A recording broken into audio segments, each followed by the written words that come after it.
C'est une leçon. Bah ouais, mais je sais pas, Tu es prêt? Je suis prêt. Ok. Bonjour Eduardo. Bonjour. Un immense merci de nous accueillir ici dans tes écuries à Wellington. Nous sommes en plein cœur de Grand Privilège, à quelques foulées seulement du concours. Tu es installé dans l'écurie H5, qui est ton sponsor, ton partenaire depuis de nombreuses années maintenant. Eduardo, tu es né au Brésil et tu avais fait le choix en début de carrière d'aller vivre et travailler en Belgique, si mes informations sont bonnes. C'est ça. Tu as représenté ton pays dans de nombreuses compétitions internationales. Tu étais à Rio en 2016, où tu terminais 5e au classement par équipe et 28e en individuel. Tu t'es illustré aux Jeux panaméricains en 2015, en terminant 4e par équipe et 9e au classement individuel. Et tu avais également pris part à une finale Coupe du Monde, c'était en 2011. Eduardo, tu es papa de 3 enfants et je sais que ta famille est un élément majeur et fondamental de ta vie. Tu es un père de famille très investi et tu as à cœur de pouvoir passer du temps avec eux, avec tes garçons évidemment. On va parler de cet équilibre délicat entre le sport et la vie personnelle un peu plus tard dans l'épisode, si tu es d'accord. Mais on va commencer, donc on va parler de sport, de voyage, de cheval, de famille. Mais pour amorcer cette conversation, est-ce que je peux te demander de nous raconter ton histoire, d'où tu viens et comment tu as commencé à pratiquer l'équitation chez toi au Brésil? Écoute, merci à vous de me donner l'opportunité de partager un peu mon histoire avec vous. Mon histoire, c'est une histoire un peu atypique dans le sport. Moi, je viens dans une petite ville du Brésil où au début, il n'y avait même pas l'équitation. Donc l'équitation, elle était que pour les militaires. Mais moi, dans ma famille, il y a beaucoup mes oncles et ça qui ont des ranchs comment on dit, pour les vaches, parce que d'où je viens au sud du Brésil, il y a beaucoup de la culture de plantation, et vaches même pour la viande, qui pour le lait, qui pour tout ça. Donc dans ma famille, il y a ça. J'étais toujours amoureux de chevaux, mais c'était plus, on appelle nous les gauchos, c'est comme en Argentine. Donc moi j'ai commencé comme ça. Je faisais du lasso, j'allais chercher des vaches dans des prairies, parce que tu sais, aujourd'hui on fait avec des 4x4, dans l'époque on faisait à cheval. Donc moi j'étais amoureux de ça. Donc je partais quand j'étais très jeune, ça je dis quand j'avais 4 ans, un truc comme ça, je partais à 5 h du matin avec les travailleurs des ranchs pour aller chercher les vaches qui étaient à 3 h, pour les ramener, pour les vacciner, pour des trucs comme ça. Et puis un jour, sur un dîner, mon papa était avec un copain à lui qui était colonel, général, ou quelque chose comme ça de l'armée. Il parlait, tes enfants, comment ça va? Ah, bah, mon fils, il est amoureux de chevaux, il parle que de ça. Il dit, bah, tiens, je vais lui apprendre à sauter à cheval. Et puis c'est comme ça que c'est commencé quand j'avais 5 ans.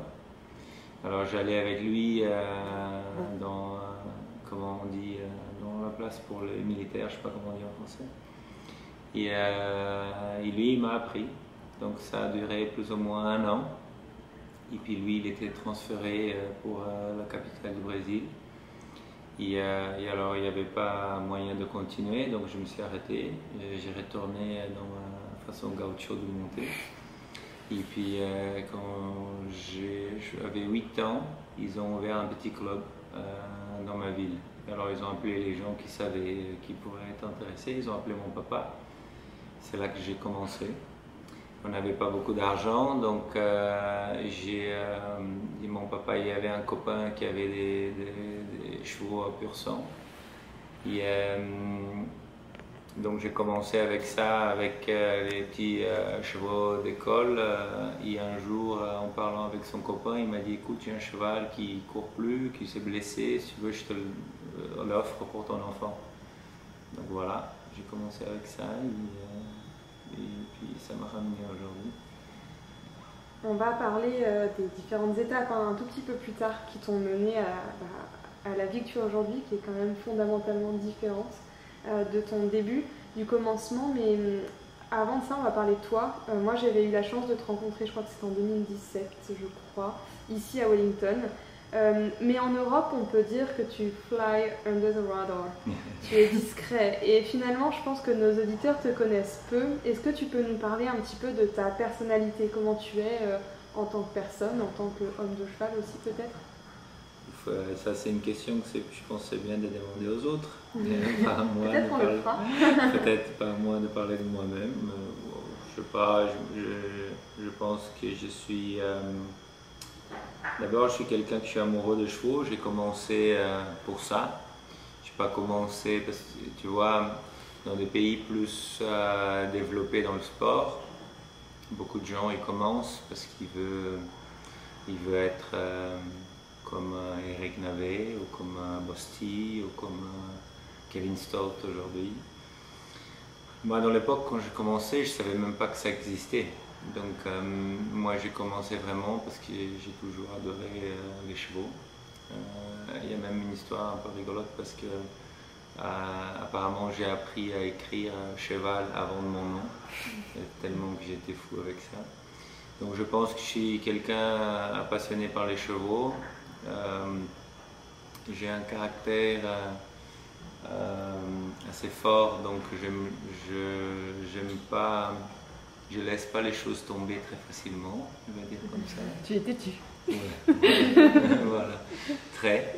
Donc voilà, je me bats. Je pense que je suis pas quelqu'un qui j'étais très doué à la base, plus doué que les autres.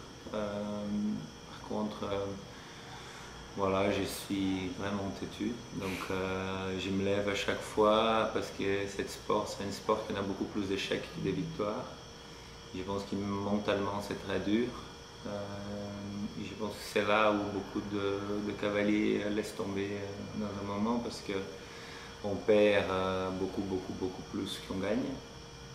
Donc je pense que cette partie de mon caractère, ça m'a aidé à m'amener où je suis aujourd'hui. Que je me suis toujours levé, je me suis battu pour essayer d'être mieux. À part ça, comme tu as dit, je suis un mec de famille, j'adore ma famille, mes enfants, ma femme, et j'essaye de partager mon temps en soyant productif dans chaque facette de ma vie. Donc quand je suis avec eux, j'essaye d'être 100% avec eux. Et quand je suis ici, j'essaye d'être 100% ici. Et c'est un mélange qui pas tout le temps ça marche bien, mais on essaye que ça marche. On va y revenir un peu plus tard. D'abord, tu nous disais donc que tu t'étais beaucoup battu pour en arriver là. Est-ce que justement tu pourrais revenir avec nous sur les différentes étapes de ta vie professionnelle de cavalier, celles qui ont marqué ta carrière? Il y en a beaucoup, je pense qu'on aurait pu faire 2 ou 3 programmes comme ça pour que je revienne sur tous. Mais je veux pas, je vais rester un peu sur les principales. Je pense que, comme je vous ai dit, le début, je pense que la carrière de la plupart des cavaliers, c'est très dur. Donc moi, quand j'étais jeune, j'ai dit à mes parents, je pense que j'avais 14 ans, j'ai dit écoute, moi je vais faire ça de ma vie. Comme je vous ai dit, chez moi, c'était pas quelque chose de très populaire. Donc mes parents, ils ont été toujours super avec moi, mais ils se demandaient qu'est-ce que c'est que ça? Est-ce que ça va te donner assez pour que tu aies une vie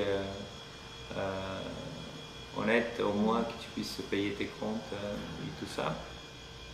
Donc quand j'avais 18 ans, j'ai fini l'école et mon papa il m'a dit écoute, je te donne 2 ans, t'essayes tout ce que tu veux, et si ça va pas, bah, tu reviens à la maison et tu fais tes études et tu continues ta vie. Donc je suis parti en Belgique, comme vous l'avez dit, chez François Maty. Parce qu'on a une forte connexion au Brésil avec la Belgique à cause de Neco. Donc là, moi, c'était pas exactement avec Neco, mais à cause de Neco, puis il y a plusieurs, il y avait une dame qui qui s'est mariée avec François Maty, qui est brésilienne. Et puis elle était copine avec mon instructeur. Et puis une chose a ramené à l'autre. Et je suis parti en Belgique. Par contre, ça s'est très mal passé.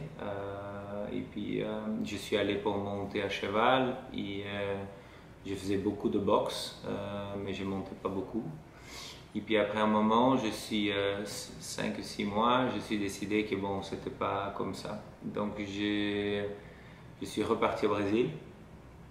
J'ai resté un moment là-bas et après j'avais un contact avec Santiago Lambré, que moi avec la famille Lambré, c'est presque une extension de ma famille, parce qu'on était de la même ville, on montait dans la même ville au Brésil. Et puis lui, il était au Mexique, chez la CIA. Dans l'époque, la CIA, c'était un des plus grands au monde. Donc lui, il m'a appelé pour aller là-bas, dans un club à côté. Je suis parti. Et voilà, une chose a ramené l'autre. Puis après, j'ai resté 2 ans. Mais j'ai trouvé que c'était pas assez pour moi, parce que j'ai donné un peu de cours, je montais un peu à cheval. Donc je suis parti aux États-Unis. J'ai eu une histoire très mauvaise aux États-Unis, quelqu'un qui m'a pris mon passeport, donc j'étais un peu moitié prisonnier ici, je ne savais pas où il était mon passeport, donc j'avais peur qu'est-ce que ça allait passer. Un jour j'ai récupéré mon passeport, je suis parti en fuite des États-Unis, j'avais très peur. Donc je suis rentré en France, j'avais une copine française dans l'époque. Et on a décidé de rentrer en France avec elle. Et j'ai travaillé chez Bosti. Je ne savais pas. Ouais, je travaillais un peu chez Bosti et il m'a aidé à monter un peu jusqu'au moment que j'ai trouvé un travail. Et puis j'ai resté pas longtemps chez Bosti. J'ai trouvé un travail à côté de Paris, à Dordan, où j'ai resté plus ou moins 2 ans. Mais là, j'ai eu un des moments plus difficiles de ma carrière parce que j'ai eu 2 blessures très graves dont, je ne me rappelle pas exactement, ça faisait combien de temps que j'étais chez mon travail, peut-être 8 mois ou quelque chose comme ça.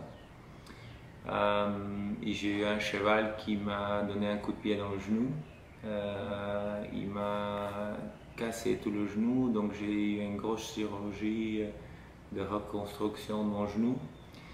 Et j'ai resté presque 5 mois sans monter. Et puis je suis revenu début janvier, je me rappelle comme c'était hier, 2 janvier, j'ai monté à cheval la première fois. J'ai recommencé, j'ai perdu les chevaux que j'avais dans l'époque de chevaux de Grand Prix, machin. Donc j'ai recommencé avec les jeunes. Et en mars, je ne me rappelle pas le jour, mais peut-être mars 2023, j'étais chez Bosti d'ailleurs, dans un concours des jeunes chevaux. Et le cheval s'est mis debout, s'est retourné sur moi, il est tombé sur ma jambe, il m'a cassé la cheville en plusieurs parties. Et là, j'ai eu une très très grosse chirurgie avec des plaques et des vis de partout. Et j'ai resté encore une fois 5 mois sans monter. Donc là, 1 an presque sans monter à cheval. Et quand je suis revenu, je me suis dit à moi-même, parce que ça faisait 2 fois que j'étais blessé très fort. Donc même les gens autour de moi, ils avaient, quand je montais à cheval, moi j'avais l'impression que les gens ils pensaient que moi j'étais plus fragile que les autres. Donc j'ai dit à ma copine de l'époque, j'ai dit il faut que je parte d'ici, parce qu'il faut que je recommence dans un endroit où les gens ils savent pas que j'ai été blessé. Parce que là moi je me sens plus fragile, parce qu'à chaque fois les gens ils disent ah j'avais un cheval, je pensais à toi, mais le cheval est un peu fou, j'ai dit non. Donc j'ai dit je repars au Mexique, c'est où j'étais heureux avant. Donc je suis parti, j'ai encore avec la famille Lambré, le frère Rodrigo, il était au Mexique.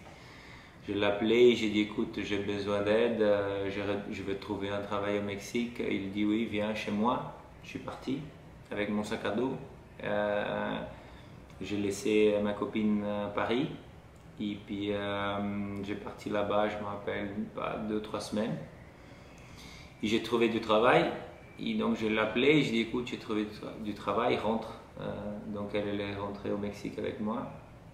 Et c'est là où j'ai commencé cette aventure qui vient jusqu'à aujourd'hui. Et là, depuis ça, la vie a été un peu plus facile. Mais là, on parle de 2003. Et j'ai commencé le 6 janvier 1999. C'est quand je suis arrivé en Belgique. Donc j'ai eu 6 ans un peu dur. Et là j'ai recommencé au début comme j'avais un peu mal partout à cause de mes chirurgies. J'avais besoin d'un travail que je montais un peu à cheval pour me remettre, mais aussi j'avais besoin d'un travail qui me donnait à bouffer. Donc j'ai donné un peu de cours, un peu monté à cheval. Donc c'était très bien pour moi. Et pas longtemps après ça, je ne me rappelle pas, peut-être 6 mois après ça, j'ai rencontré mon associé jusqu'à aujourd'hui, Enrique González, voilà, qui lui même a eu un accident en moto. Et donc là j'étais mieux, ça faisait 6 mois que je montais. Il m'a vu dans des concours un peu, donc il m'a appelé. Il m'a dit écoute, j'ai un accident et j'ai besoin que quelqu'un fasse un peu de concours avec mes chevaux, est-ce que tu as le temps? J'ai dit oui, bien sûr. J'ai commencé avec lui et ça c'était 2004, donc on parle de 18 ans après, on est toujours ensemble. Donc, une belle histoire. Voilà. C'est parfait, c'est une très belle transition. Est-ce que tu peux nous parler du coup de ton système actuel? Donc Enrique González est ton partenaire et vous avez ensemble établi un système qui marche bien, qui vous permet de réaliser du commerce, de trouver des bons chevaux pour le sport, pour le commerce. Comment est-ce que ça fonctionne? Écoute, donc seulement pour revenir très vite, alors j'ai commencé à travailler pour lui. Moi j'avais aussi des clients, donc je ne me rappelle pas vraiment, mais 2 ou 3 ans après, moi j'avais aussi un côté important de mon côté, je lui ai aidé à lui et on a décidé de devenir partenaire. Donc depuis là, pour nous c'est très bien parce que comme tu dis bien, on a un côté commercial, donc on trouve des jeunes chevaux, on le fait, on les revend. On a des clients. Ça fait quelques années, on a fait un contrat exclusif avec H5. Avant, on avait d'autres personnes aussi, tout le temps. Mais là, la famille H5 a grandi autant qu'on a décidé que c'était difficile de tout faire. Eux, ils avaient besoin de beaucoup d'attention. Ils nous donnent tellement qu'on a décidé d'arrêter avec tous nos autres clients et mettre notre attention au niveau entraîneur vers H5. Donc on a toujours le côté, nous on monte des chevaux pour d'autres propriétaires aussi, de temps en temps. Mais comme entraîneur, moi, je m'occupe plus de Carlos Junior, Enrique plus de son père et sa sœur, Carlos et Sarah. Mais bien sûr, on donne la main l'un à l'autre qu'on a besoin. Et après ça, il y a le côté commercial, le côté sportif. Donc on essaye d'arranger un peu tous qui on peut. Ici, au sein de l'écurie H5, ton rôle est celui d'un compétiteur, tu montes les chevaux, mais tu es aussi coach. Tu entraînes Carlos Henk, qui est un jeune cavalier talentueux, qui semble avoir pas mal d'avenir devant lui, en tout cas on lui souhaite. Est-ce que tu peux nous expliquer un peu comment tu parviens à combiner ces 2 rôles au quotidien et pendant les compétitions? On vous a vu courir tous les 2 le 5 étoiles à Lyon en octobre dernier et vous étiez régulièrement dans les mêmes épreuves. Donc comment est-ce que tu gères un peu cette gymnastique entre toi, tes chevaux, ta compétition et Carlos? Écoute, aujourd'hui c'est devenu beaucoup plus facile parce que comme Carlos il fait la compétition au même niveau que moi, c'est très facile. On fait un plan et on essaye de suivre ce plan ensemble. En général, on fait ça de temps en temps quand pour une raison ou l'autre, le plan d'un cheval à lui ou à moi, ça diffère. Il y a toujours un Enrique, donc c'est là où notre société marche tellement bien parce qu'on peut toujours changer un peu. Moi je vais d'un côté, Enrique l'autre. Donc aujourd'hui ça est devenu beaucoup plus facile. Avant c'était un peu plus compliqué parce que voilà, il n'y a pas tous les concours que je pouvais ramener à Carlos en étant jeune avec moi. Aujourd'hui c'est très facile parce qu'on essaye de faire ensemble, donc ça devient beaucoup plus comme si c'était mon pote qui fait du concours avec moi et on échange d'idées parce que il devient un bon cavalier avec de l'expérience, il a fait beaucoup de concours, donc c'est très chouette. Moi je ne suis pas quelqu'un, je n'aime pas me balader tout seul, donc moi je suis content d'être avec lui. Est-ce que ça te plaît, cette partie, l'enseignement, transmettre, accompagner, c'est quelque chose que tu aimes bien? Ouais, je pense que surtout, ok, c'est difficile de parler que j'aime bien au niveau général parce que ma relation avec eux c'est une relation complètement différente des relations qu'on trouve normalement.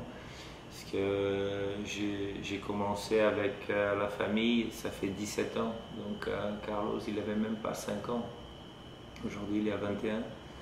Donc c'est comme une extension de ma famille, donc c'est un peu différent. Mais j'aime bien parce que j'apprends beaucoup aussi, tu vois. Parce que voilà, comme cavalier, je trouve que dans la vie de toute façon, mais comme cavalier, il faut apprendre tous les jours. Il y a plus d'opportunités qu'il y en a d'apprendre. Je regarde Carlos, il y a des choses que j'apprends avec lui, il y a des choses que j'apprends avec les erreurs qu'on fait ensemble. Donc, ouais, ça me plaît. Eduardo, tu as quand même fait tes armes en Europe, tu y es resté donc 5 ans, on disait tout à l'heure, et tu y retournes encore régulièrement pour concourir, évidemment.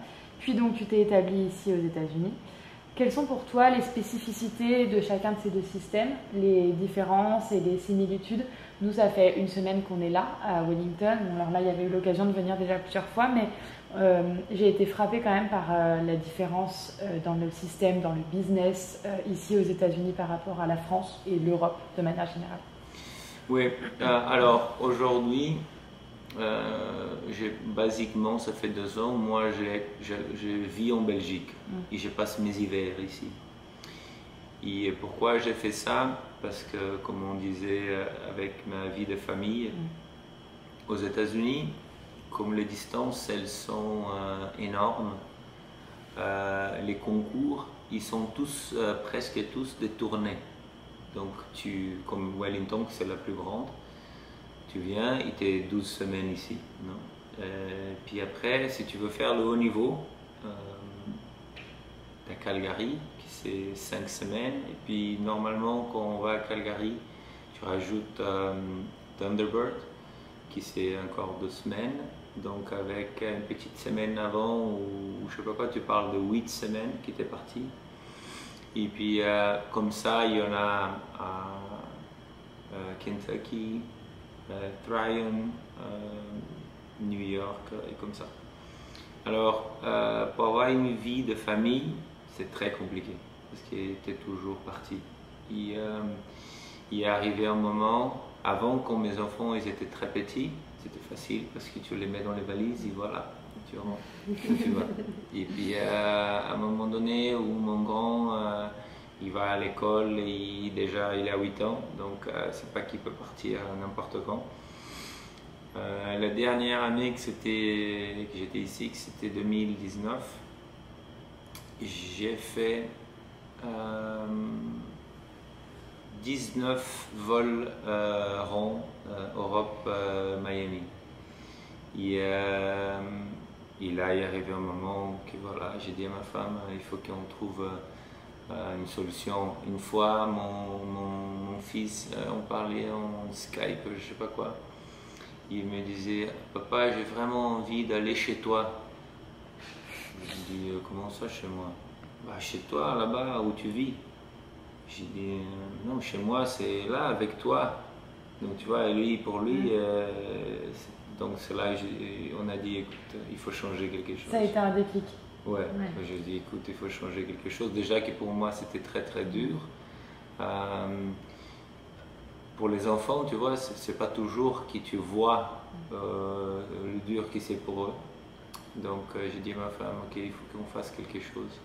Alors, je suis allé, parce que tu vois, ici à Wellington, comme vous êtes là un peu au moment, c'est une vie très facile. Tu vois, il fait beau tout le temps. La ville, elle est jolie. Les maisons, elles sont magnifiques. Moi, je vis 5 minutes de l'écurie. Donc, je me suis dit, il faut que je trouve une façon de convaincre ma femme de bouger en Europe. En Belgique. Voilà. Donc, avant de lui proposer ça, je suis allé regarder des écoles, des maisons, de machin. Donc, quand je l'ai proposé the whole package. Je lui ai dit, écoute, j'ai trouvé une école magnifique, une maison que c'est à 4 minutes, un ceci, un cela. Mais ma femme, elle est géniale et elle m'a dit oui, on essaye. Donc, on est parti là-bas. Donc, voilà, ça pour revenir à ta question, le système, il est complètement différent. Il y a, comme partout, il y a des avantages et des désavantages. Et ce que j'essaye de faire, j'ai la chance d'avoir la possibilité d'être dans les deux mondes. Donc j'essaye de prendre les avantages des deux et essayer de rester plus loin des désavantages des deux si c'est possible. Donc on était en Europe. L'année dernière, par exemple, entre Knock, Centaur, Lier, Bonaiden, Valkenswaard, tous ces concours, c'est à moins d'1 heure de chez moi. Donc j'ai fait 15 semaines des concours entre ces 5-là. Et tous les jours, j'ai dormi à la maison. Donc ça, c'est énorme pour moi. Puis après, je reviens à Wellington pour l'hiver. Je dors à la maison aussi pendant plus ou moins 14-15 semaines. Donc si tu prends déjà 15 semaines là-bas, plus 15 semaines ici, c'est déjà 30 semaines. Et puis le reste de l'année, il y a quelques semaines que je ne fais pas du concours et quelques semaines que je voyage. Donc j'ai une vie plus ou moins normale. Donc pour moi, ça c'est le plus important. Puis les avantages aussi, j'ai un contact direct avec ce que j'aime bien dire de manufacture pour les chevaux, que c'est l'Europe. Je vais à la fabrique direct, j'achète, donc pour mon côté commercial, j'achète, j'attends au point qu'ils sont point à vendre et après je les ramène aux États-Unis, je les vends ici. Qui clairement c'est un marché plus important.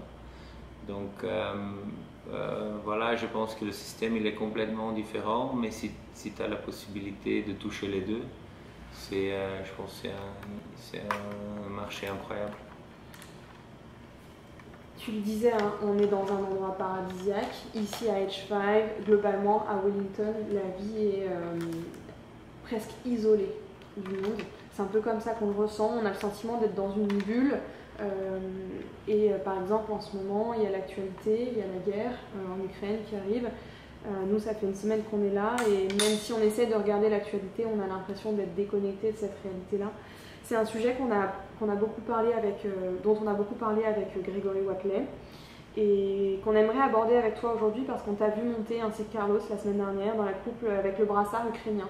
Ce qui est un petit rappel quand même de ce qui se passe en dehors de cette bulle.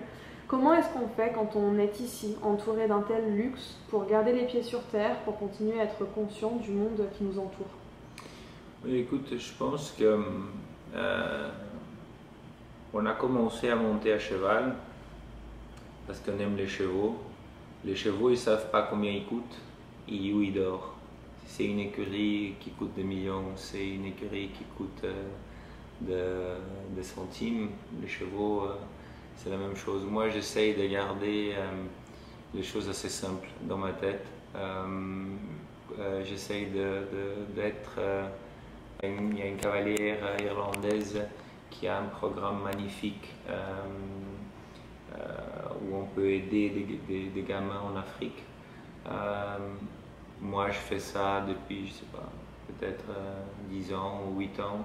À chaque fois que je peux faire quelque chose personnellement, mais il n'y en a pas besoin de mettre ça pour des réseaux sociaux et de faire des grands déclamations sur ça. Mais je pense qu'il y a beaucoup de gens aujourd'hui, malheureusement, avec les réseaux sociaux, qui quand tu regardes, apparemment ils sont très inquiets, mais dans la vie de tous les jours, ils font les choses pareilles que les autres. Ça ne change la vie de rien, de personne. On va revenir au sport, Eduardo. En 2016, tu as participé. En 2016, tu as participé aux Jeux Olympiques à Rio. Est-ce que c'est un objectif pour toi de pouvoir réintégrer l'équipe brésilienne à l'occasion d'une future Olympiade? Et est-ce que c'est important pour toi de porter les couleurs du Brésil? Oui, tout à fait. Pour moi, c'était mon rêve aller aux Jeux Olympiques. Et quand j'ai su que les Jeux Olympiques étaient, comment on dit, je ne sais pas comment on dit ça en français, était à Rio, je ne sais pas comment on dit en français, la phrase est correcte, avoir lieu à Rio, ouais, je sais pas. A eu lieu à Rio. Voilà. Quand j'ai su ça, j'ai mis comme but de ma carrière de faire ça parce que je me suis dit, c'est comme les cavaliers français maintenant, les prochains Jeux sont à Paris. Je me suis dit, je suis sûr que dans ma carrière, les Jeux, ils vont pas avoir lieu au Brésil encore. Ma carrière, elle est active. Donc je me suis mis comme but ça. Pour moi, dans l'époque, c'était très très loin. C'est pas comme si aujourd'hui j'ai mis un but de encore être dans une équipe des Jeux Olympiques, même si c'est très très difficile. Aujourd'hui, c'est quelque chose de touchable pour moi. Dans l'époque, j'étais un petit cavalier qui n'avait pas grand-chose. Donc, pour moi, c'était un rêve. Ça faisait, quand Rio s'est passé en 2016, ça faisait 18 ans que je ne faisais pas du concours au Brésil. Donc, revenir chez moi dans les Jeux Olympiques, c'était vraiment quelque chose qui était dans mes rêves. J'étais très fier que j'ai pu faire. Et bien sûr, je travaille tous les jours pour être dans l'équipe du Brésil. C'est un sentiment différent de porter les drapeaux de mon pays. Et j'espère à chaque fois que je suis prêt et que je peux aider le pays, j'espère être là pour faire encore une fois. Je pense que ce sera presque la dernière question. J'en ai encore. Une ou deux. On a discuté avant de lancer l'enregistrement, on te disait qu'on allait enregistrer avec Eric Navet hier et tu disais mais Eric il est incroyable. Quels sont les acteurs du sport qui t'inspirent? Ouf, il y en a tellement. Eric c'est un, j'ai eu la chance comme avant Wellington, donc j'ai déménagé ici en 2016. Avant ça j'étais en Californie. Et Eric, il est devenu mon voisin. Pour moi, tu sais, quand j'étais petit, je regardais Eric Navet. Jusqu'à aujourd'hui, tu le vois monter, c'est un truc de fou. C'est comme regarder quelqu'un jouer la musique classique. Il a une beauté de comment il fait les choses. C'est un truc vraiment que j'essaye de regarder à chaque fois que je peux.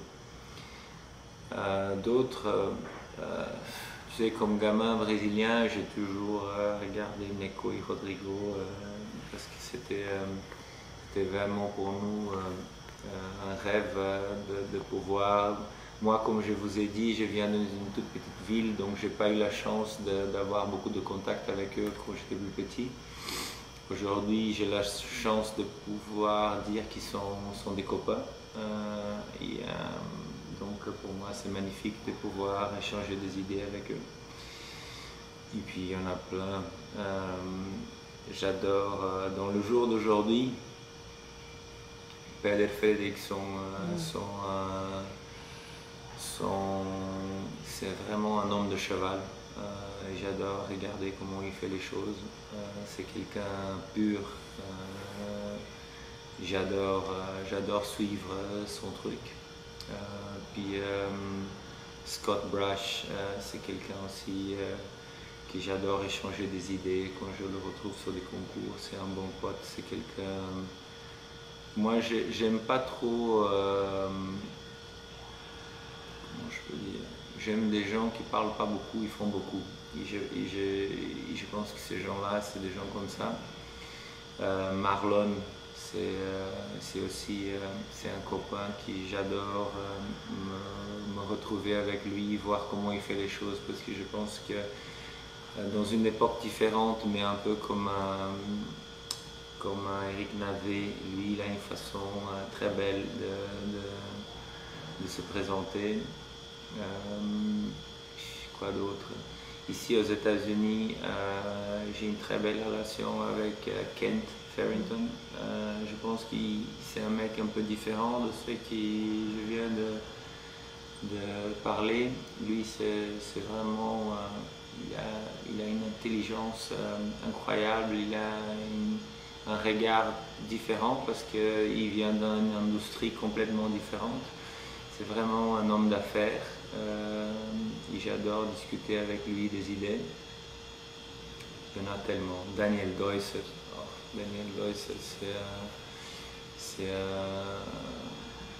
c'est une machine destructive en piste, c'est un truc incroyable. Donc ouais, je pense qu'aujourd'hui ça c'est les gars que je regarde. On a interviewé la moitié des cavaliers que tu as cités ici, donc on n'est pas peu fiers. Et les autres sont sur notre liste pour la suite. Peut-être pour bientôt terminer, Eduardo, on le disait, tu t'es quand même beaucoup battu, tu as eu quelques galères quand même, ça n'a pas été facile. Quel conseil ou quel mot est-ce que tu pourrais te dire à l'Eduardo de 2000, où c'était pas simple, avec le recul que tu as aujourd'hui et la vie que tu as aujourd'hui? Écoute, je pense que je reviens à ce que j'ai dit depuis le début. D'abord, il faut, quand les gens ils décident de faire ça pour sa vie, il faut faire ça parce qu'on aime les chevaux. Parce que aujourd'hui, je vois beaucoup, comme je vous ai dit, dans des pays développés comme ça, il y a des gens qui veulent le faire parce que c'est cool. On voit et c'est beau. Mais à la fin, on vit sur un dos d'un animal qui donne beaucoup. Ici, on n'aime pas le cheval. C'est une vie dure parce qu'on n'arrête jamais. Et si on n'aime pas assez les chevaux, c'est difficile de se rappeler dans des moments où c'est pas une moto ou une voiture où on met de l'essence et on va. Donc il faut toujours avoir beaucoup d'amour pour l'animal pour dire oui, j'aimerais gagner cette épreuve, mais si mon cheval ne se sent pas 100%, qu'est-ce qui c'est plus important? Donc je pense que quand on aime les chevaux, les décisions elles deviennent beaucoup plus faciles. Et puis il faut jamais s'arrêter. Il faut jamais penser qu'il y a quelqu'un qui est mieux que nous. Il faut travailler plus dur. S'il y a quelqu'un qui est mieux, et lui il se lève à 5 h du matin, il faut se lever à 4 h. Et si tu travailles tous les jours 1 ou 2 heures plus qu'eux, peut-être demain tu vas être mieux. Je pense qu'il faut se lever à chaque échec qu'il y en a, qui sont beaucoup dans notre sport. Et je pense que c'est ça. Après, où ça va nous amener, si tu vas être champion olympique, oui ou non, on ne sait jamais. Mais si tu fais ce que tu aimes, peu importe si tu es champion olympique, c'est une très belle vie. Et je pense que c'est ça. Et moi, je n'ai pas commencé avec les chevaux parce que j'allais être champion olympique, parce que je ne savais même pas que les chevaux ils étaient dans les Jeux olympiques quand j'ai commencé. Donc je pense qu'il faut commencer pour ça, parce qu'on adore les chevaux. Et moi, je suis mieux quand je suis avec les chevaux que quand je suis avec les gens. Donc c'est pour ça que j'ai commencé. C'est une très belle fin. Je pense que ce sera le mot de la fin, du coup je vais m'arrêter là. Merci beaucoup Eduardo. On te souhaite évidemment de réintégrer l'équipe encore au jeu et on nous souhaite d'être là aussi pour te voir. Magnifique. Merci les filles. Bonne journée. À vous. Top. Ok. C'est trop bien. Top. Écoute.